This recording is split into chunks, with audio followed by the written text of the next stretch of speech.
नमस्कार दोस्तों, स्वागत है आप सभी का हमारे YouTube चैनल स्टडी विद नवीन शर्मा में।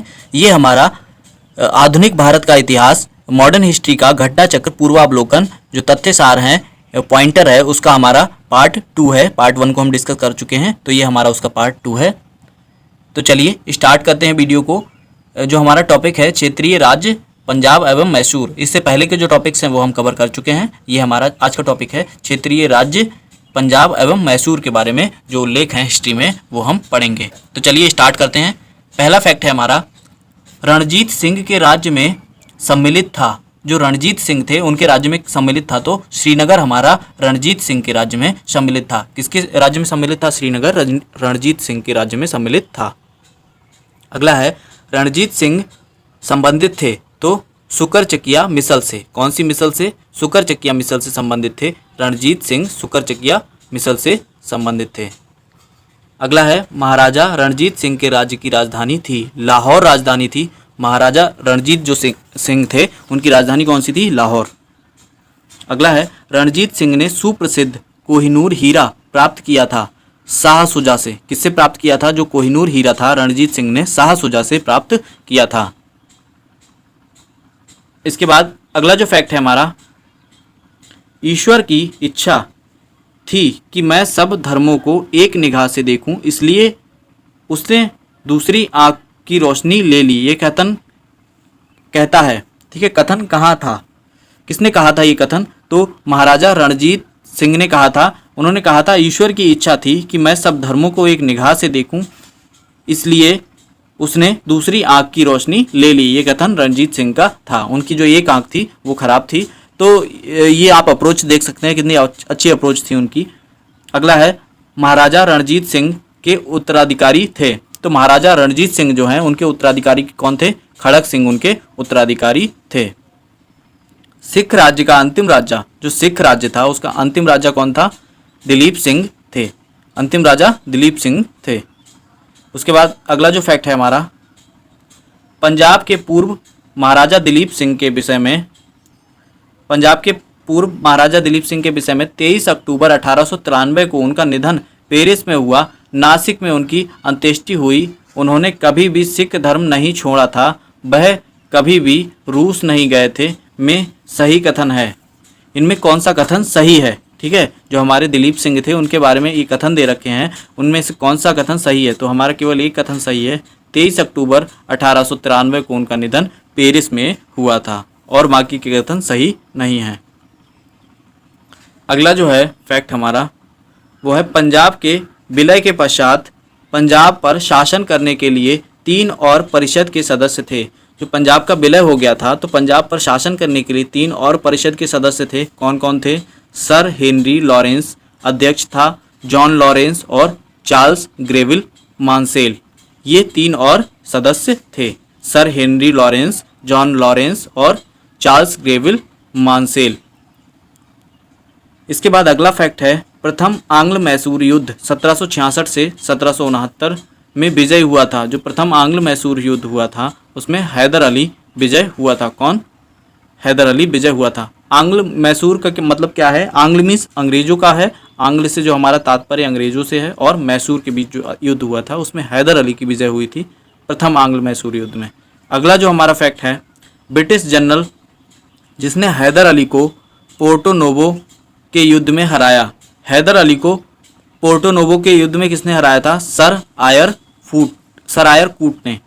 कूट ने कहाँ पे हराया था हैदर अली को? पोर्टो नोवो के युद्ध में। अगला जो फैक्ट है, टीपू सुल्तान ने अपनी राजधानी बनाई। तो टीपू सुल्तान ने अपनी राजधानी कहाँ बनाई थी? ये अपनी राजधानी श्रीनगर में बनाई, श्रीरंगपट्टनम में बनाई थी इन्होंने अपनी राजधानी। अगला फैक्ट है, वह भारतीय शासक जिसने विदेशों में आधुनिक पद्धति से राजदूतावास स्थापित किए।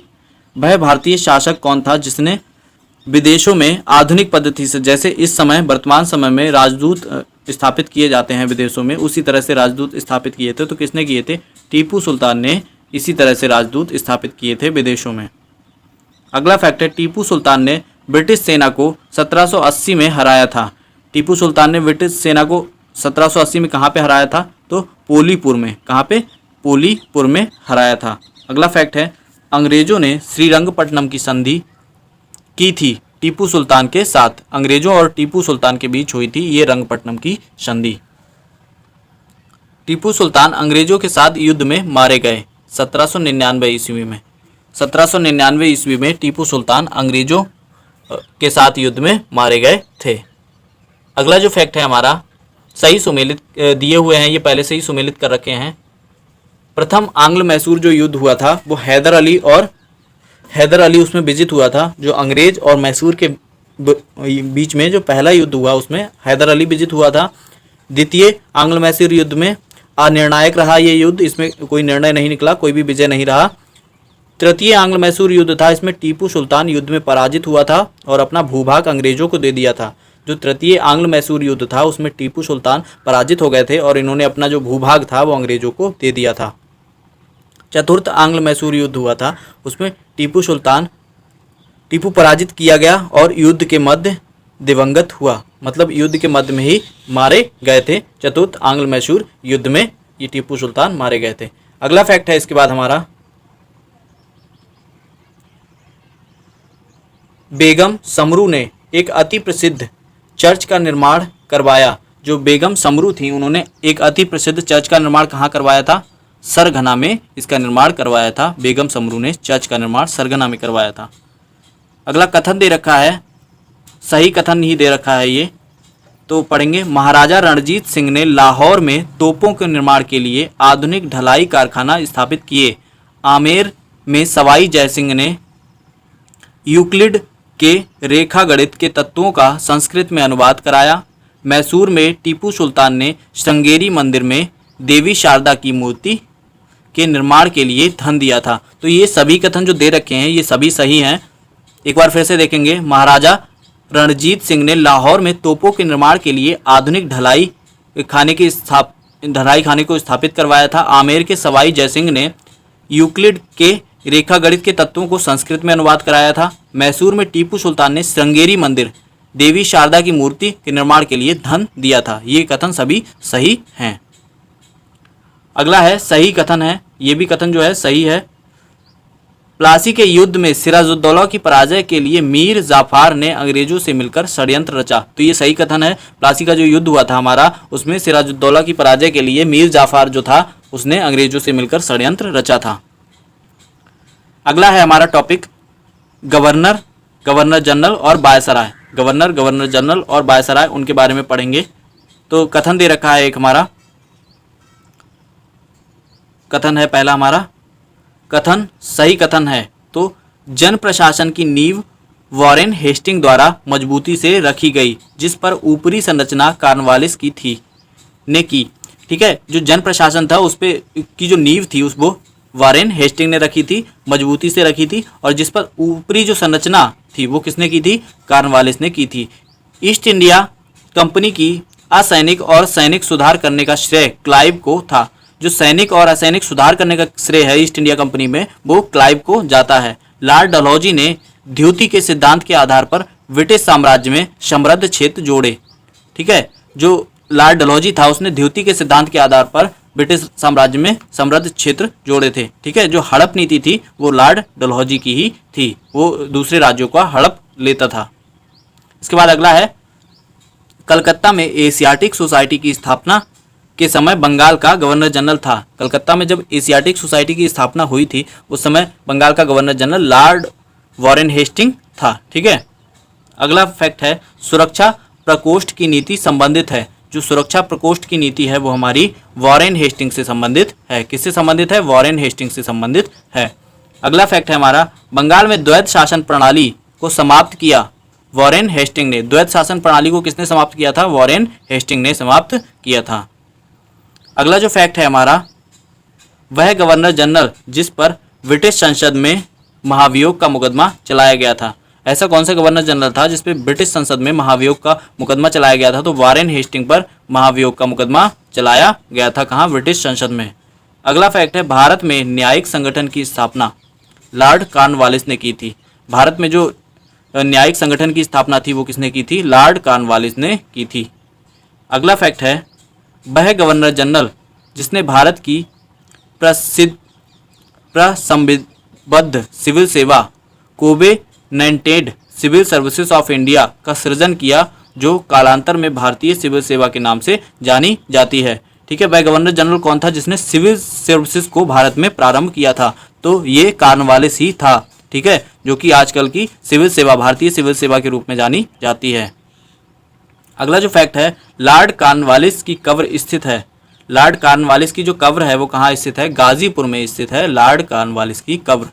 अगला फैक्ट है, 1802 ईस्वी में वसीन की संधि पर हस्ताक्षर हुए थे अंग्रेज तथा बाजीराव द्वितीय के। अंग्रेज तथा बाजीराव द्वितीय के जो हस्ताक्षर थे वो कहाँ हुए थे? वसीन की संधि किसके मध्य हुई थी? अंग्रेज और बाजीराव द्वितीय के मध्य वसीन की संधि हुई थी। अगला फैक्ट है, लॉर्ड वेलेजली की सहायक संधि को स्वीकार करने वाला पहला मराठा सरदार था। जो सहायक संधि थी उसे स्वीकार करने वाला पहला मराठा कौन था? मराठा सरदार पेशवा बाजीराव द्वितीय। पेशवा बाजीराव द्वितीय ने उसकी जो नीति थी, लॉर्ड वेलेजली की सहायक संधि थी, उसको सबसे पहले स्वीकार किया था।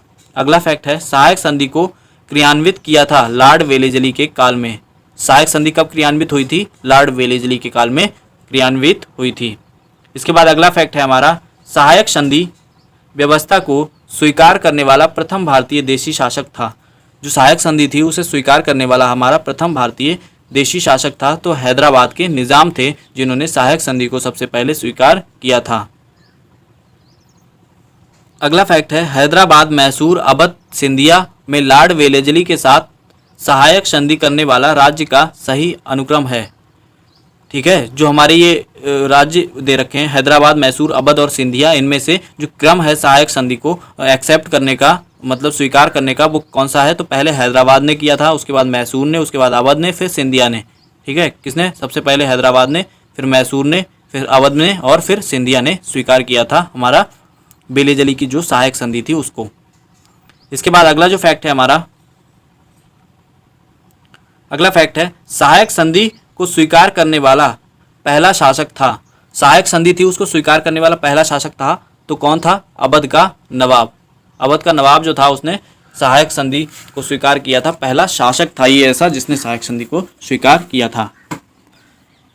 इसमें नोट दे रखा है, यदि प्रश्न में वेलेजली की सहायक संधि को स्वीकार करने वाले प्रथम राज्य के बारे में पूछा जाए तो उत्तर हैदराबाद होगा, लेकिन केवल सहायक संधि पूछा जाए तो उत्तर क्या होगा? अवध का नवाब होगा। और अगर वेलेजली की सहायक संधि पूछा जाए तो उत्तर हैदराबाद होगा। ये आप याद रखेंगे, बहुत ही इंपॉर्टेंट है तथ्य। ठीक है, जो नोट है आपका ये इंपॉर्टेंट है, याद रखेंगे आप लोग।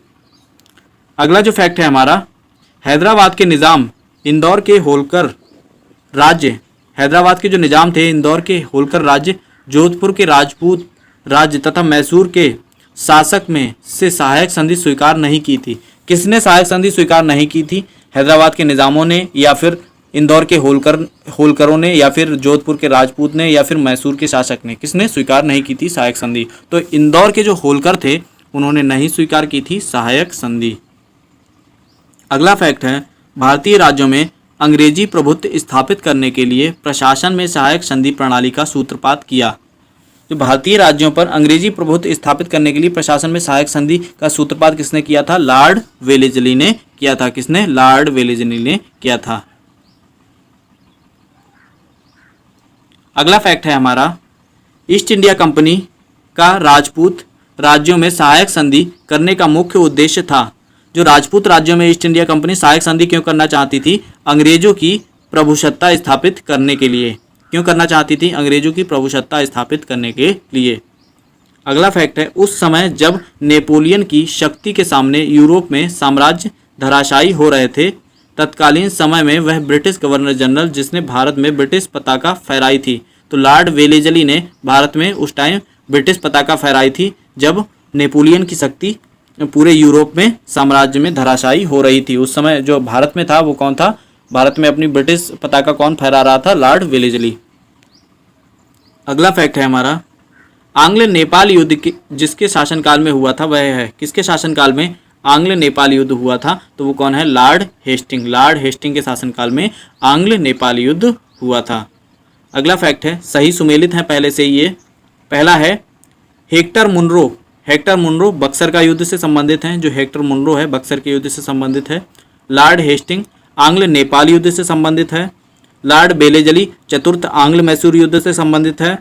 लॉर्ड कॉर्नवालिस तृतीय आंग्ल मैसूर युद्ध से संबंधित है? हेक्टर मुनरो बक्सर का युद्ध, लॉर्ड हेस्टिंग आंग्ल नेपाल युद्ध, लॉर्ड वेलेजली चतुर्थ आंग्ल मैसूर युद्ध, लॉर्ड कॉर्नवालिस तृतीय आंग्ल मैसूर युद्ध से संबंधित है। अगला जो फैक्ट है हमारा, तृतीय आंग्ल मराठा युद्ध संबंधित है। तृतीय आंग्ल मराठा युद्ध जो संबंधित है हमारा लॉर्ड हेस्टिंग से संबंधित है। किससे संबंधित है? लॉर्ड हेस्टिंग से संबंधित है। अगला फैक्ट है, सर टॉमस मुनरो मद्रास के गवर्नर रहे। सर टॉमस मुनरो जो थे वो 1820 से 1827 ईस्वी तक कहाँ मद्रास के गवर्नर रहे थे? Sir Thomas Munro. अगला हमारा फैक्ट है, तथाकथित कुशासन के आधार पर जिस गवर्नर जनरल ने मैसूर राज्य के प्रशासन को ले लिया था वह था। तथाकथित कुशासन के आधार पर मैसूर राज्य के प्रशासन को किस गवर्नर जनरल ने अपने हाथ में ले लिया था? तो लॉर्ड विलियम बेंटिंग ने अपने हाथ में ले लिया था मैसूर का शासन कुशासन के आधार पर। गवर्नर जनरल को तृतीय आंग्ल मैसूर युद्ध से संबंध है। गवर्नर जनरल जो तृतीय आंग्ल मैसूर युद्ध से संबंधित है वो लॉर्ड कॉर्नवालिस है, जो तृतीय आंग्ल मैसूर युद्ध से संबंधित है। अगला फैक्ट है हमारा, ठगों के दमन से संबंधित था। ठीक है, ठगों के दमन से संबंधित कौन है? Captain Sleeman. कैप्टन स्लीमैन जो हमारा है वो ठगों के दमन से संबंधित है। अगला है, सती प्रथा पर पाबंदी लगाई थी विलियम बेंटिंग ने। किसने? विलियम बेंटिंग ने सती प्रथा पर पाबंदी लगाई थी। विलियम बेंटिंग के द्वारा सती प्रथा समाप्त की गई थी। कब समाप्त की गई? 1829 ईस्वी में। सती प्रथा 1829 ईस्वी में समाप्त की गई थी। बंगाल के दासों के निर्यात को रोक दिया गया। बंगाल के जो दास थे उनका जो निर्यात हुआ करता था उसे रोक दिया गया, क्योंकि उन्हें बेच दिया जाता था। तो दासों का जो निर्यात था उन्हें रोका था। मानव तस्करी जो होती थी उसे 1789 में रोका गया था। ठीक है, 1789 ईस्वी में रोका गया था। जो दास थे उनकी बिक्री कर दी जाती थी, मानव तस्करी कर दी जाती थी उनकी, उन्हें बेच दिया जाता था, तो उसे रोका गया 1789 ईस्वी में। अगला फैक्ट है, लॉर्ड डलहौजी द्वारा अवध का अंग्रेजी राज्य में विलय हुआ था। जो अवध था उसका अंग्रेजी राज्य में विलय कब हुआ, किसके कारण हुआ था? तो कुशासन के कारण हुआ था। ठीक है, अवध का जो विलय हुआ था कुशासन के कारण हुआ था। अगला जो फैक्ट है, ब्रिटिश साम्राज्य में अवध का विलय हुआ था। कब हुआ था? 1856 ईस्वी में हुआ था। ब्रिटिश साम्राज्य में अवध का जो विलय हुआ 1856 ईस्वी में हुआ था। इसके बाद सही सुमेलित किए हुए हैं पहले से ही। 1849 ईस्वी में पंजाब का विलय हुआ था। ब्रिटिश शासन में कब किसके विलय हुए थे? तो 1849 ईस्वी में पंजाब का विलय हुआ था। 1848 ईस्वी में सतारा का विलय हुआ था। 1856 ईस्वी में अवध का विलय हुआ था और 1855 ईस्वी में करौली का विलय हुआ था। 1849 पंजाब का विलय, 1848 सतारा का विलय, 1856 अवध का विलय, 1855 में करौली का विलय हुआ था। अगला जो फैक्ट है, वह गवर्नर जनरल जिसने विलय की नीति नियोजित एवं क्रियान्वित की। वह गवर्नर जनरल कौन था जिसने विलय की नीति नियोजित एवं क्रियान्वित की थी? लॉर्ड डलहौजी था। ठीक है, डलहौजी था जिसने विलय की नीति को क्रियान्वित किया था या चलाया था। अगला जो फैक्ट है हमारा, अगला फैक्ट है, भारत में ब्रिटिश शासन के दौरान झांसी, संबलपुर तथा सतारा राज्यों के विलय का सही क्रम है। भारत में जो ब्रिटिश शासन के दौरान राज्यों का विलय किया गया था उसमें झांसी, सतारा और संबलपुर का जो क्रम है वो क्या है? तो वो पहले सबसे कौन विलय किया गया था? सतारा किया गया था, उसके बाद संबलपुर, उसके बाद झांसी। ठीक है, पहले सतारा फिर संबलपुर और झांसी बाद में विलय किया गया था। अंग्रेजों द्वारा सिंध विजय संपन्न हुई थी। अंग्रेजों द्वारा सिंध विजय, सिंध को कब विजित किया गया था? लॉर्ड एलनबरो के समय में। लॉर्ड एलनबरो के समय में सिंध विजय संपन्न हुई थी अंग्रेजों द्वारा। ठीक है, किसके समय में? लॉर्ड एलनबरो के समय में। सिंध पर ब्रिटिश ने कब्जा किया 1843 ईस्वी में। सिंध पर ब्रिटिशों ने, जो हमारे अंग्रेज थे, उन्होंने कब्जा कर लिया था। अगला फैक्ट है, जब अवध का ब्रिटिश साम्राज्य में विलय हुआ उस समय अवध का ब्रिटिश रेजिडेंट था।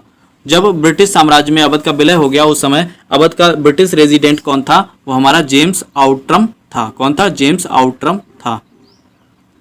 अगला फैक्ट है हमारा, भारत में प्रथम रेलवे लाइन जिस ब्रिटिश गवर्नर के समय में बिछाई गई वह कौन था?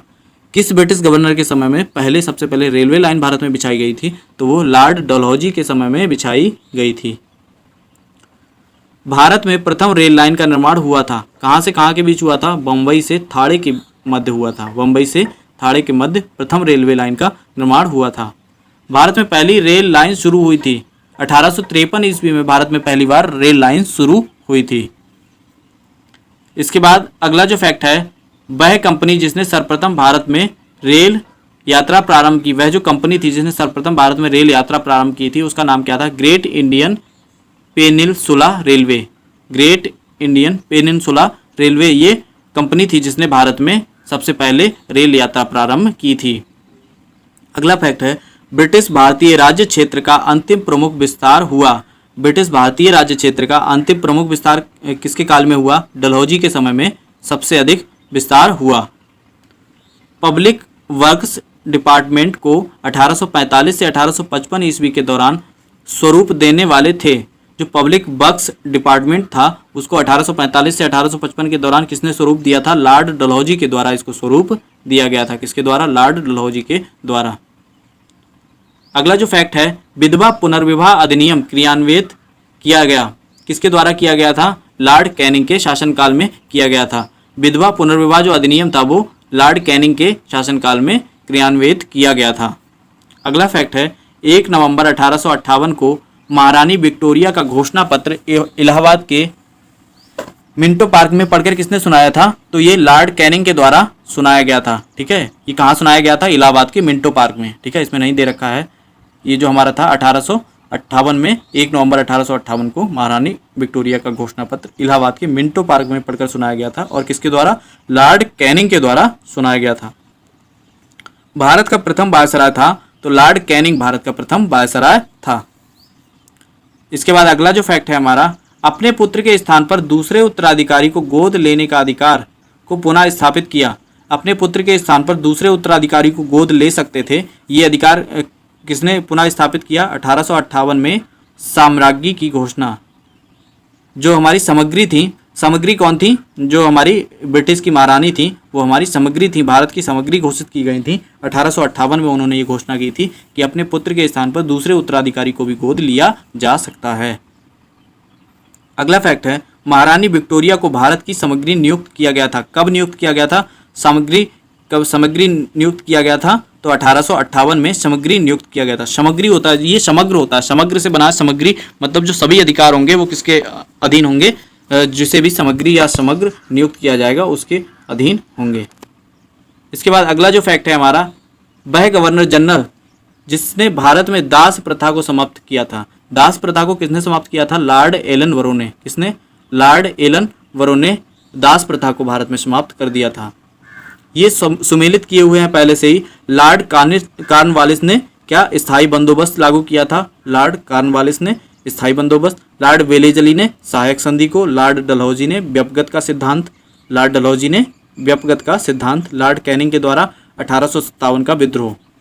1857 का विद्रोह जो था वो किससे संबंधित है? लॉर्ड कैनिंग से संबंधित है। उसके बाद लॉर्ड हेस्टिंग, तृतीय आंग्ल मराठा युद्ध। तृतीय आंग्ल मराठा युद्ध लॉर्ड हेस्टिंग से संबंधित है। लॉर्ड विलियम बेंटिंक से संबंधित है। 1829 ईस्वी का सत्रहन रेगुलेशन, 17वां रेगुलेशन जो लॉर्ड विलियम बेंटिंक से संबंधित है। 1829 में जो 17वां रेगुलेशन एक्ट है वो लॉर्ड विलियम बेंटिंक से संबंधित है। अगला फैक्ट है हमारा, स्थायी बंदोबस्त प्रारंभ किया गया था।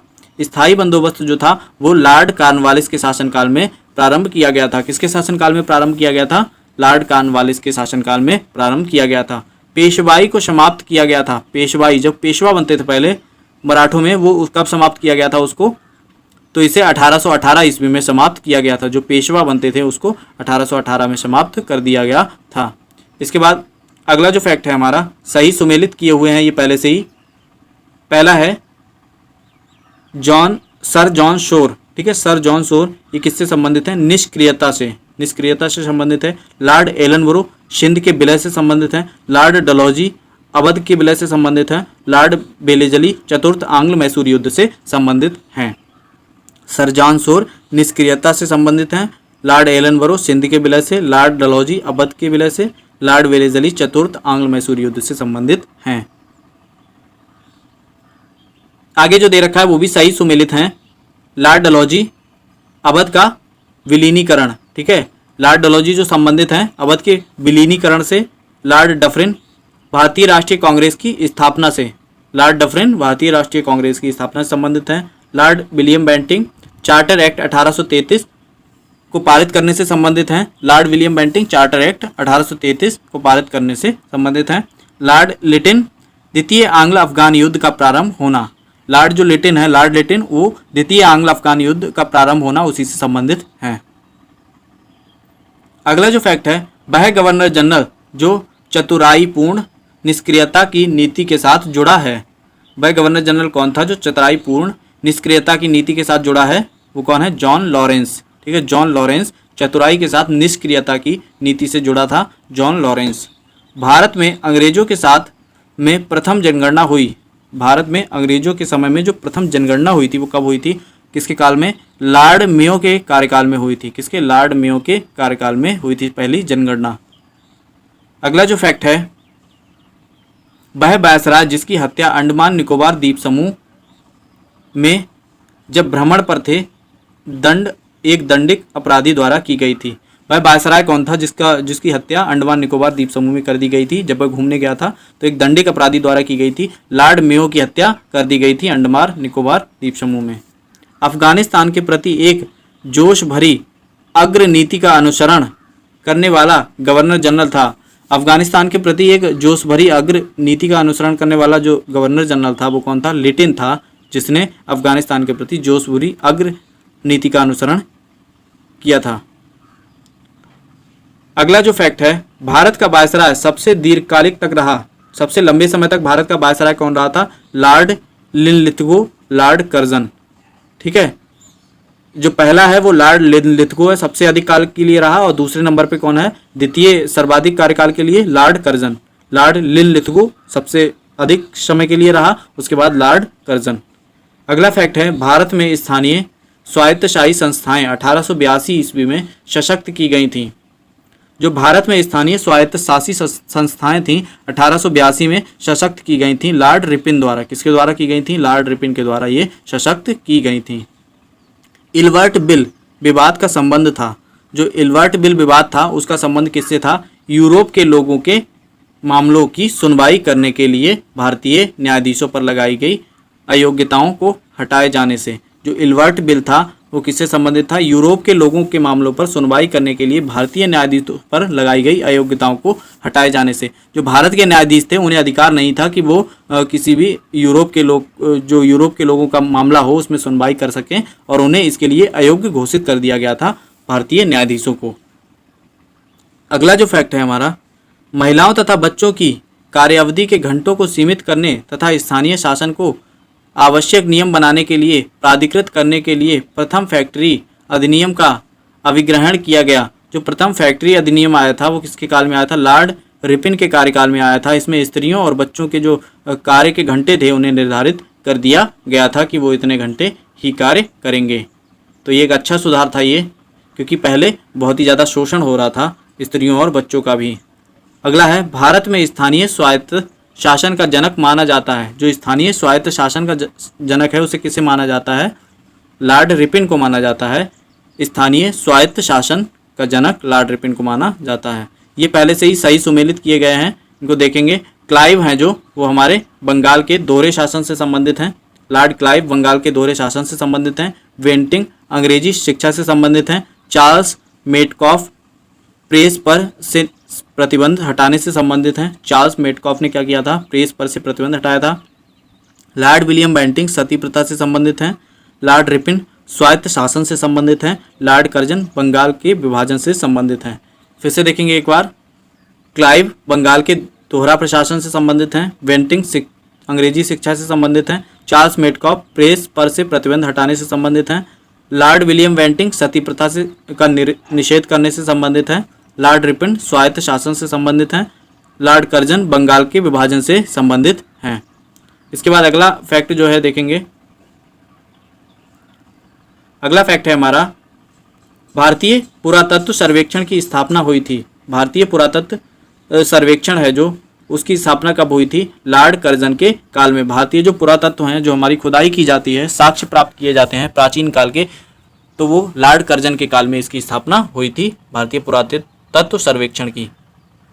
अगला फैक्ट है हमारा, प्राचीन स्मारक संरक्षण एक्ट पारित हुआ। प्राचीन जो पुराने हमारे स्मारक थे उनको संरक्षण के लिए एक्ट पारित हुआ था लॉर्ड कर्जन के कार्यकाल में। किसके कार्य में? लॉर्ड कर्जन के कार्यकाल में ये एक्ट पारित हुआ था।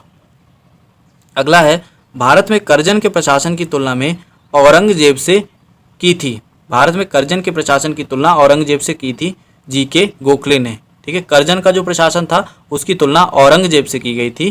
किसने की थी ये तुलना? जी.के. गोखले ने की थी। अगला फैक्ट है हमारा, भारत में ब्रिटिश साम्राज्य के दौरान Lord Curzon, Lord Chelmsford, Lord Hardinge, Lord Irwin वायसरायों का सही कालानुक्रम है।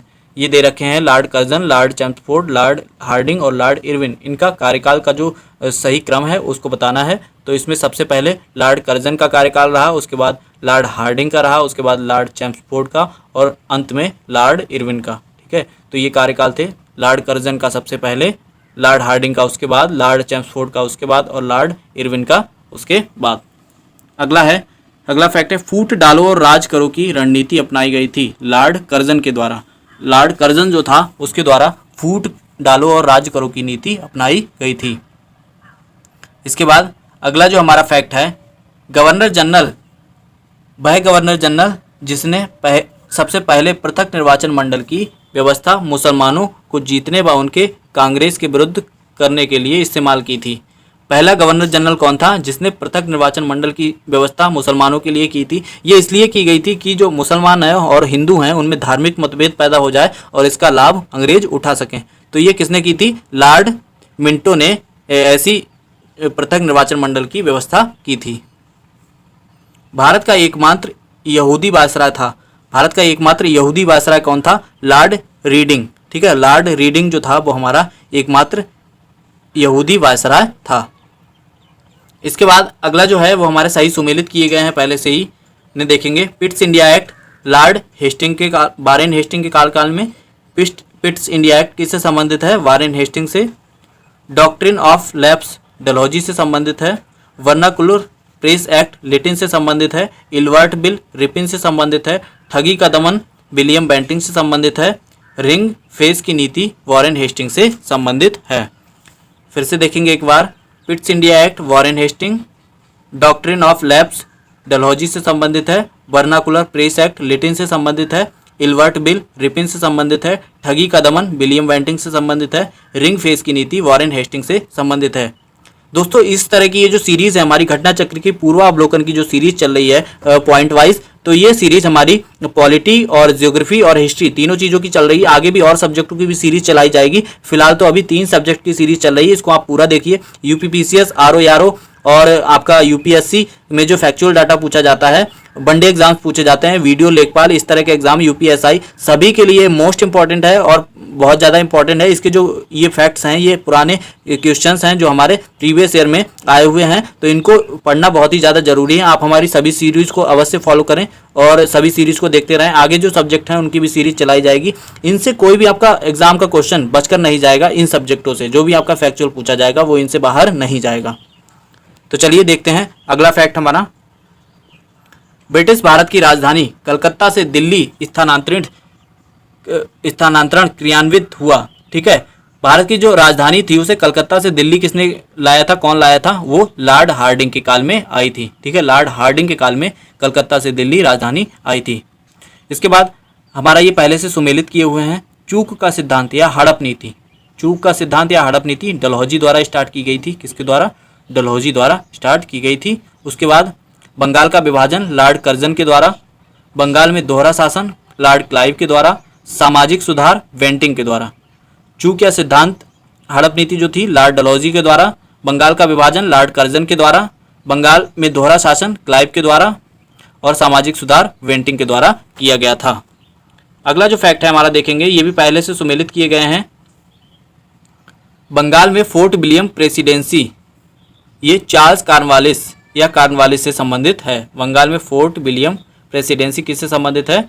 चार्ल्स कॉर्नवालिस या कॉर्नवालिस। ठीक है, बंगाल में फोर्ट विलियम प्रेसिडेंसी का गवर्नर जनरल रेगुलेटिंग एक्ट 1773 के अधीन। तो ये चार्ल्स कॉर्नवालिस, कॉर्नवालिस का दूसरा अर्ल और पहला मार्किक्स। ठीक है, इसके बाद भारत का गवर्नर जनरल चार्टर एक्ट 1833 के अधीन था। भारत का गवर्नर जनरल जो प्रावधान आया था, James Andrew brown Ramsay Dalhousie का अर्ल और मार्किस, ठीक है। इसके बाद भारत का governor general viceroy Indian council act 1858 के अधीन, ये किससे संबंधित है? गिलबर्ट जॉन इलियट मरे की कीमांड मिंटो का अर्ल, ठीक है। इसके बाद अगला है गवर्नर जनरल और सम्राट का प्रतिनिधि गवर्नमेंट ऑफ इंडिया एक्ट 1935, ये आर्किवॉल्ड पर्सिवल वेवेल बाइकाउंट और अर्ल वेवेल, ठीक है। तो ये इससे संबंधित है। इसके बाद अगला जो हमारा फैक्ट है देखेंगे, अगला जो हमारा टॉपिक है ब्रिटिश शासन का भारतीय अर्थव्यवस्था पर प्रभाव। ये जो अगला टॉपिक है हमारा ब्रिटिश शासन का भारतीय अर्थव्यवस्था पर प्रभाव, इसको हम नेक्स्ट वीडियो में कवर करेंगे।